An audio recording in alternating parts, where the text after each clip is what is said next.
Hey everyone, this is Bellagio, and in today's video I want to talk about Pirate Rumble. I would assume that at this point you guys have already played more or less this mode in Assault Rumble or on everyday 3 matches that you got. Maybe some of you have not experienced Grand Party yet, but it will come eventually. So soon, very soon actually. So anyway, I'm not going to talk about what unit is good, what unit is bad, how to build your team, but I like everyone to step back and look at the reason why we have Pirate Rumbles and what purpose is served, right? So think about it. Pirate Rumbles has its own unique ability called Rumble abilities. Each unit has its own Rumble abilities, and likely none of them are like the same, okay? And that being said, having Pirate Rumble mode gives us chances to use an obsolete unit, okay? So some unit that we rarely played in the main content, we get to use them in Pirate Rumble.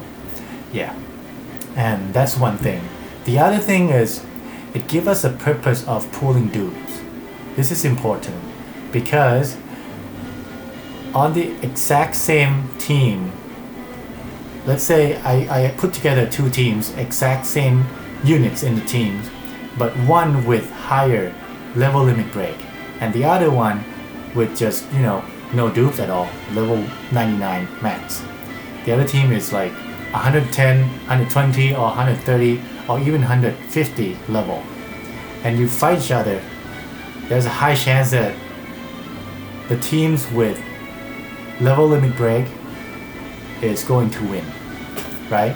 So yeah, to have level limit break on the unit, you need to pull dupes one way, and this is probably everyone will do this, and therefore pulling dupes is not giving a best feeling anymore, and that is basically the 2 purposes that Bandai wants. Okay, besides wants to give us the more fun, more excitement. Yeah, and when we talk about dupes, I don't really want to encourage anyone to pull for dupes, but if you have money, if you have no problem with spending money on this game, or you have no financial problems in your real life, then there's no wrong on pulling for dupes. However, I still strongly suggest against it. Why? Because I explained it earlier in my previous video that this game is not cheap, and to pull for just 1 dupe, its probability is 0.5. That's the price tag that Bandai put on the Legend. So you could get it within 20 pulls. That's it. Likely you have a high chance to get it within 20 pulls, but you can, how many pulls you have to get total of 9 dupes? You do the math, right? So it's going to cost a lot, and this kind of give us an idea on how we should tackle Pirate Rumble. So for those of you who are consider yourself a free-to-play players, or even a bare minimum P2P players, or if you're not spending more than 2 grand on this game per year, you should not be aiming to build, you should not be pulling specifically for Pirate Rumble units. You should spend all your gems pulling on the main banners, on the big events banners, like anniversaries like right now. You should avoid banners like today's I'm showing, Pirate Rumble Suko Fest. You should avoid this. You don't want to spend any gems on the banners specifically for this mode. It's not everything, okay? You have the units, you can build teams, pull for those banners, and whatever unit you received, build teams based on that, period. So that would be my big suggestions on how you should tackle this mode.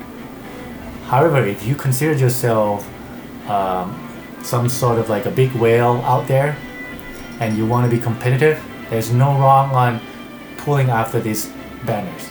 So I wish you good luck if you want to do that. Anyway, now we talk about pulling, we talk about how you should tackle. Let's ask a big questions on should we be pulling on this one or not if you're wealthy, if you are a whale, wealthy whale. So let's see.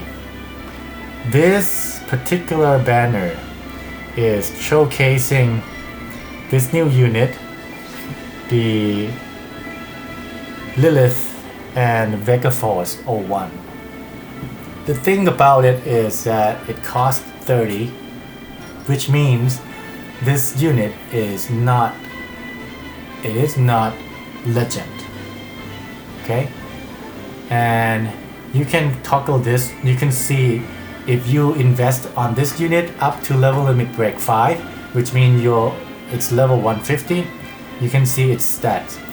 HP up to like 6,000, attack around 2,600. So those are the main stats that you want to look at. Okay, so the attack is, I would say it's not that super high. It's high but not that high compared to Super Suko Legends. And its ability, I have already looked. Well, we're not gonna care about the spatial and captain's ability. We care about rumble ability. And I already looked. It's an attack style. It does a lot of damage. You can go see the other players talking about this unit. But in my opinion, playing this mode in the past 1 year, it seems to you that it's gonna do big damage. But what I'm concerned is that it does not go through the defense. So if other team has like high defense, then this unit might not perform, might not shine as you expect. Unless you have some other support units that you can half their stat or something like that. Anyway, the only good thing about this unit is that it has very good synergize with the what's his name? Saint J. Garcia Saturn. It has a perfect synergize with Saint J. Garcia Saturn. So if you really want to build striker team, having Saint J. Garcia as your core, then you should be pulling this unit. However, I'm still thinking that it's gonna take a while before a striker team is good. So you can wait until that point and then you can come back and pull this unit later on another banner. So I would suggest everyone to just skip this one and then keep your gem for part 3, which actually they're just teasing about it last night. It's going to be, what is it, God Valley.